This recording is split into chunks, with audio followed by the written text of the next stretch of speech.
Questions అడిగానంటే మీరు ఏమన్నారంటే బాబు exam అయ్యాక రాష్ట్ర విధానం సరి చేస్తాము బాగా రాసి చూపిస్తాను. నేనేమన్నానంటే సరే అంటే ఎగ్జామ్ ఒక రోజులో నేను ఎగ్జాంపుల్ చెప్పాను సార్, నేను అది ఎగ్జాంపుల్ చెప్పాను బాబు నీ ప్రశ్నలు నాకు అర్థమయ్యాయి. కానీ అది రాష్ట్ర విధానం సరి చేయాలి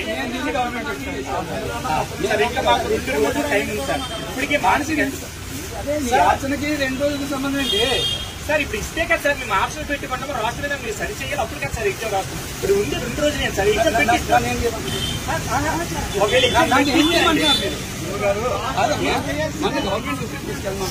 తీసుకెళ్తానని మనం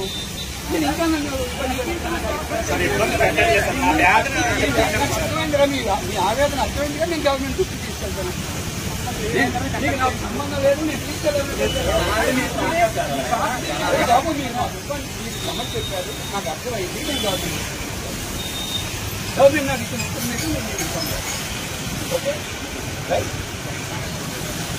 నేను వాళ్ళకి పనిచేస్తాను. ఇద్దరు ఢిల్లీలో ఉన్నారు, వాళ్ళు ఇప్పుడు పనిచేస్తారు. టచ్లో ఉంటాను, డైరెక్ట్గా తీసుకు టచ్లో ఉండలేదు. సివిల్ సర్వీస్ చేస్తే నేను టచ్లో ఉంటాను.